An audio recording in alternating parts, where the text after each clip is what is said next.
I'm Amy from the Unmistakably You Wedding Academy, and I'm here today with Erin from Woodgate Photography. Hi Erin, how are you? Hi, I'm great. Thank you so much for being here. My absolute pleasure.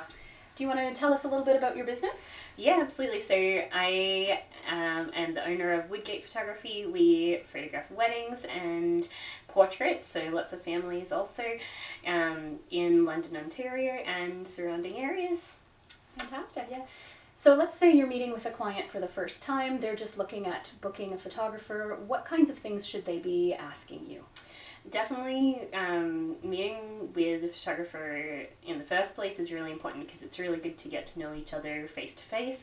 Absolutely. Make sure that you've got the same kind of expectations as far as like communication goes, and another really big point is being able to view their work in person.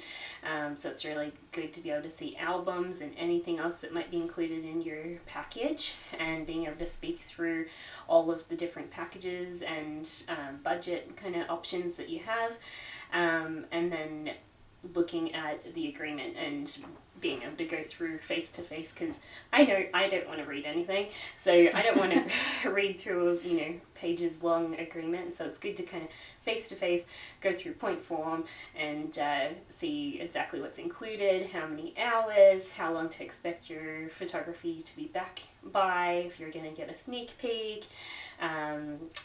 What happens if someone isn't, like if your photographer is sick on the day, all of those different things you need to consider. Absolutely. Mm-hmm. And I'm always advising clients to go and meet in person, because your photographer is someone that you're spending 6 or 8 or 12 hours with on the day of the wedding, and if that photographer irritates you, it's going to show in your photos, totally. right? Yeah. Oh yeah. So that personal connection, I think, with wedding planners and photographers, probably is the most important. Mm-hmm. Ultimately, all day, yeah. Yeah. And it's your big day. You want to be surrounded by people that you're comfortable with and all that kind of thing. for sure, Mm-hmm. for sure. Mm-hmm. What would you say the most interesting or unique or amazing thing you've ever seen couples do with their photography? It's always just making it their own. So love it when it's like something personal, something including their hobbies. I love pet photography, so when it's including their pets, it's like the best.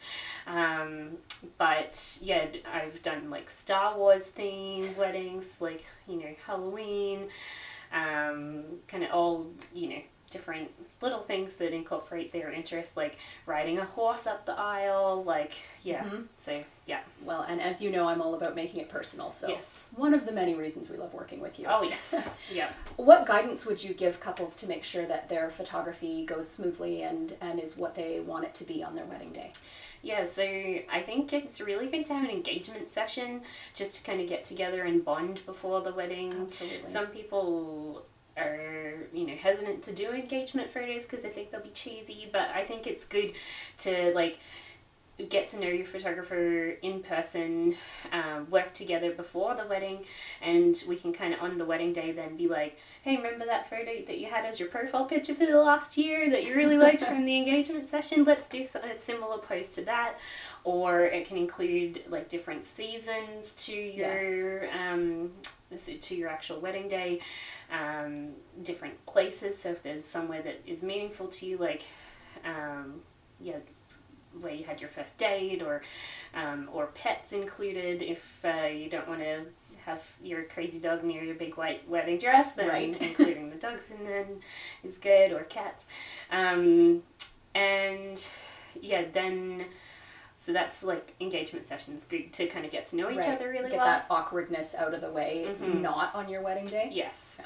And being flexible on your wedding day is really important. So,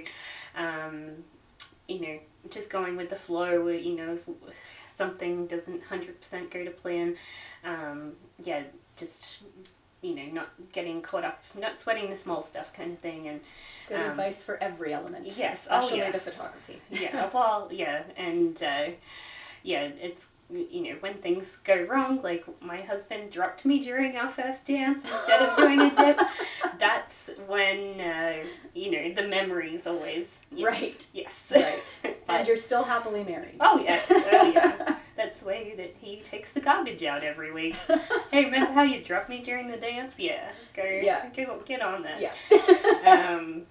But yeah, and obviously having a wedding planner to be able to handle any of those little situations that come up can, be really good for handling all of that stuff. I like to think so, but Yes. I'm a little biased. Oh, definitely.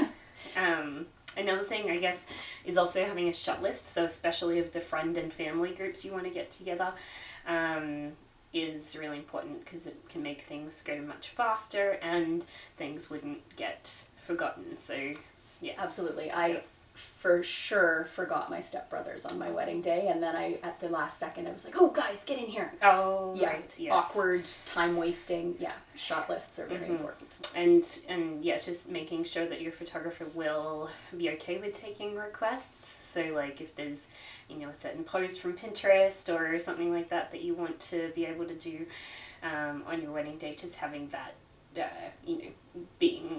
having your photographer be flexible with being able to do all of those, different things. Yeah. Some really, really great advice. Thanks so much, Erin. My pleasure. Where can people find you online? At woodgate.photography on Instagram and on Facebook as well, and www.woodgatephotography.com. Fantastic. Yes. Thank you so much for being here today. My pleasure. Thank you.